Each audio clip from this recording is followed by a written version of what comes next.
Good evening dear student, मैं नंदकिशोर पाल आप सभी को आपके अपने चैनल सीवी क्लासेस में स्वागत करता हूं। उम्मीद है कि आप सभी हाजिर हो जाएंगे और अच्छे से पढ़ाई कर रहे होंगे, आप स्वस्थ होंगे। तो देखिए बेटा, आलेखन कला क्या है? आलेखन कला 2024 के बोर्ड पेपर में आने वाले प्रश्न, महत्वपूर्ण प्रश्नों का संगम। अब की बार 20 में से 20 लाने हैं, इसलिए पढ़ना बहुत ज़रूरी है। क्योंकि 20 में 20 आ गए तो बताइए, क्या आप 50 में से 40 ना ला पाओगे? तो कितने हो गए बेटा? तो आप तो 85 प्रश्न 90 ले आओगे। ठीक है, तो आपको इस बार इस प्रकार से पढ़ाई करनी है कि 90 लाने हैं। तो आलेखन कला के कुछ प्रश्न हमने करा रखे हैं, आपकी वीडियो की पिछली वीडियो में देखिएगा, हमने उसमें कराया है कि 2023 में जो प्रश्न आए हुए हैं उनको कराया है। स्मृति चित्रण से संबंधित प्रश्न भी करा रहे हैं। और आज आलेखन से जो 2024 के बोर्ड पेपर में 100 में 100% आएंगे, सभी प्रश्न बहुत अच्छे हैं। तो वीडियो को स्किप किए बिना जरूर देखिएगा और अपने सभी दोस्तों को जरूर पहुंचाइएगा। तो चलिए शुरुआत करते हैं प्रश्न नंबर 1 से। किस प्रकार, और ये वीडियो जो प्रश्न हैं ये आपको कहीं पर देखने को नहीं मिलेंगे, इस बात की गारंटी हम देते हैं। तो किस प्रकार के आलेखनों में सरल रेखाओं, चाप एवं त्रिभुज आदि का प्रयोग किया जाता है? थोड़ा सा हार्ड प्रश्न हैं, लेकिन हैं दमदार प्रश्न। यदि आप उन बच्चों में से सरल तो सभी कर लेंगे, क्या कोई कठिन कर पाएगा? तो आप कहोगे यस हम कर पाएंगे, क्योंकि हम बच्चे हैं कोचिंग सीवी क्लासेस के। ठीक है, तो चलिए प्रश्न पहला पे था, किस प्रकार के आलेखनों में सरल रेखाओं, चाप एवं त्रिभुज आदि का प्रयोग किया जाता है? सूक्ष्म आलेखन, बृहत आलेखन, अलंकारिक आलेखन, ज्यामितीय आलेखन। तो आप कहोगे रेखा, चाप, त्रिभुज तो ज्यामिति में आते थे, हमने मैथ पढ़ी थी। तो ज्यामितीय आलेखन कौन सा ऑप्शन? ज्यामितीय आलेखन। प्रश्न नंबर अगला, सूक्ष्म आलेखन की रचना किस प्रकार के आलेखनों के मिश्रण होती है? सूक्ष्म जो आलेखन है वो किस प्रकार के मिश्रण होते हैं? क्या प्राकृतिक होते हैं? तो बिल्कुल होते हैं।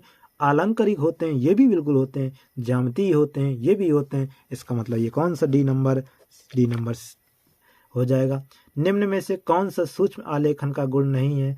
इनमें से कह रहे हैं निम्न में से कौन सा सूक्ष्म आलेखन का गुण नहीं है? कौन सा सूक्ष्म आलेखन का गुण नहीं है? संतुलन का होना, किसी विशेष रूप का समावेश होना, सारणी बनाना, सजावट का होना। तो किसी विशेष रूप का समावेश होना। प्रश्न नंबर 4 है, निम्न में से कौन सा सजावट के आधार पर वर्गीकृत आलेखन नहीं है? तो सजावट के आधार पर वर्गीकृत लेखन कौन सा नहीं है? ज्यामितीय आलेखन, क्योंकि इसमें कोई भी सजावट की आवश्यकता नहीं पड़ती। प्रश्न नंबर 5, निम्न में कौन धरातली आलेखन को प्रदर्शित करता है? कि निम्न में कौन धरातली आलेखन को प्रदर्शित करता है? बेडशीट, पर्दे, कपड़े, सभी। तो धरातली आलेखन को ये सभी प्रदर्शित करते हैं, बेडशीट भी, पर्दे भी, कपड़े भी। मकानों की कारणियां एवं पुस्तकों के मुख्य पृष्ठों पर आलेखन करना किस प्रकार का आलेखन है? केंद्रीय आलेखन, कोने के आलेखन, किनारी का आलेखन, धरातली आलेखन। तो आप देखो, मकानों के किनारों पर और पुस्तकों के किनारों पर पृष्ठ पर होता है, तो वो आपका होता है किनारी आलेखन। किस प्रकार का आलेखन? किनारी आलेखन। प्रश्न नंबर 7, निम्न में से कौन सा आलेखन केंद्रीय आलेखन से संबंधित है? यानी कौन सा आलेखन है जो केंद्रीय आलेखन संबंधित है? मकानों के फर्श के केंद्रीय भाग का आलेखन, गोलाकार आलेखन, षटभुजाकार आलेखन, सभी। तो कौन सा ऑप्शन सही होगा? सभी। प्रश्न नंबर अगला, कोने के आलेखन का गुण है। कोने के आलेखन का गुण है धरातल के कोने को सजाना, सामने की ओर प्रभावी होना, छतों व फर्शों के कोने को सजाना, सभी। तो इसमें कौन सा आंसर सही होगा? सभी। अगला प्रश्न, आलेखन की उपयोगिता। आलेखन की उपयोगिता है वस्तुओं का मूल्यवान होना, वस्तुओं का भारी होना, कम आकर्षक होना, अप्रभावी होना। तो आप लोग कहोगे उपयोगिता क्या है? तो वस्तुओं का मूल्यवान होना बहुत ज़्यादा जरूरी है, भारी होना कोई जरूरी नहीं है, कम आकर्षक तो ये तो बिल्कुल गलत हो जाएगा। अगला प्रश्न है, निम्न में से कौन सा आलेखन के तत्व हैं? यानी इनमें से कौन आलेखन के तत्व हैं?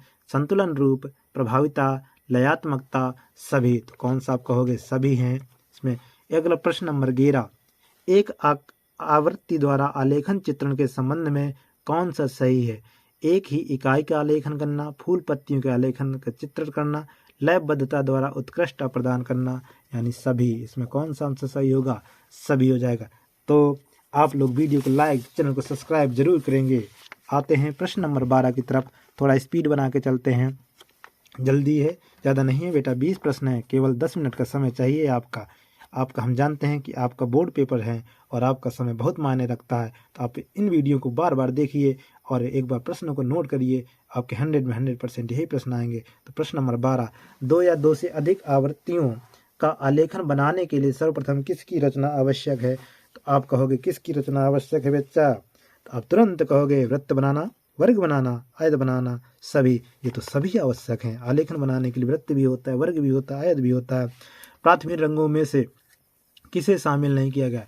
यानी इसमें पूछ रहा है प्राथमिक रंग कौन नहीं है? तो लाल होता है, पीला होता है, नीला होता है, तो कौन नहीं होता? हरा। हरा द्वितीयक रंग होता है आपका। ये देखिए प्रश्न आ गया, जर्मन वैज्ञानिक ऑस्टवाल्ड के अनुसार आदर्श रंग चक्र में कितने रंगों को समायोजित किया गया है? तो 8 रंगों को समायोजित किया गया। 8 आदर्श रंग बताए गए हैं।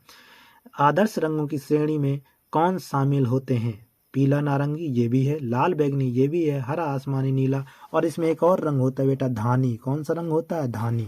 तो ये सभी रंग होंगे। कौन सा रंग होंगे? ये सभी रंग होंगे। प्रश्न नंबर 16, आदर्श रंग चक्र के अंतर्गत गर्म रंग के शामिल होते हैं, यानी गर्म रंग कौन से है? तो लाल, पीला, नीला है। लाल, पीला, नीला, यानी लाल, पीला, नारंगी, ये सभी आपके क्या हैं? गर्म रंग हैं। प्रश्न नंबर 17, प्रश्न नंबर 17 है। प्रश्न नंबर 17, किसी विशिष्ट रंग में काले तथा सफेद रंग के मिश्रण से बनी विभिन्न सेट का निर्माण किस रंग स्मृति के अंतर्गत आता है? समान रंगों की संगति, विरोधी रंगों की संगति, एकाकी रंग संगति, मध्यवर्ती रंग संगति। बहुत ही इंपॉर्टेंट प्रश्न है। आप लोग तुरंत सोच रहे होंगे इसका आंसर क्या होगा? तो बिल्कुल सोच रहे हो सही, सी नंबर। कौन सा आंसर? एकाकी रंग संगति। प्रश्न नंबर 18, आलेखन में रंग चयन विधि के अंतर्गत कौन सा कार्य किया जाता है? यानी आलेखन में जब रंग चुन रहे हो तो अंतर्गत कौन सा, इस विधि को क्या कहते हैं? इसका नाम क्या होता है? रंगों का चुनाव। तो बिल्कुल आप करोगे। हम रंग कौन से रंगेंगे? रंग संगति का निर्धारण, यानी किस रंग को मिलाएं तो क्या बनेगा? कैमल पोस्टर रंग का प्रयोग तो बिल्कुल करते हैं। इसका मतलब ये सभी। इसमें कौन सा आंसर होगा? सभी होगा। तो वेरी गुड बच्चा। प्रश्न नंबर 19, निम्न में से कौन सी आलेखन में रंग भरने की विधि है? हल्की पृष्ठभूमि वाली विधि, गहरी पृष्ठभूमि वाली विधि, एकाकी रंग विधि। ये सभी विधियों का प्रयोग किया जाता है रंग भरते समय। आज का प्रश्न नंबर 20, रंग भरने की कौन सी विधि आलेखन को अधिक सुंदरता प्रदान करती है? एक सर्वथा नवीन रंग विधि, एकाकी रंग संगति वाली विधि, गहरी पृष्ठभूमि वाली विधि और हल्की पृष्ठभूमि वाली विधि। तो आप कहोगे गहरी पृष्ठभूमि वाली विधि। उम्मीद है कि आप सभी को वीडियो पसंद आई होगी। यदि वीडियो पसंद आई तो चैनल को लाइक, सब्सक्राइब जरूर करें। वीडियो को लाइक करेंगे, अपने दोस्तों तक भेजेंगे। धन्यवाद आप सभी को। अब हम लेके आने वाले हैं कुछ विज्ञान की महत्वपूर्ण प्रश्नों के एक पेपर हमने बनाया था। लगभग 2 या 2.5 घंटे की वीडियो होगी। तो आप सभी से उम्मीद है कि आप सभी ज़्यादा से ज़्यादा लाइव उपस्थित हों। जो भी आपकी कमियां हों या कुछ त्रुटि हों, आप अपने क्वेश्चन उसमें भेज सकते हैं। हम आपको अगले वीडियो में इसका सलूशन देंगे, या हो सकता है आपको तुरंत दे दिया जाए। तो धन्यवाद, मिलते हैं अगले वीडियो पर।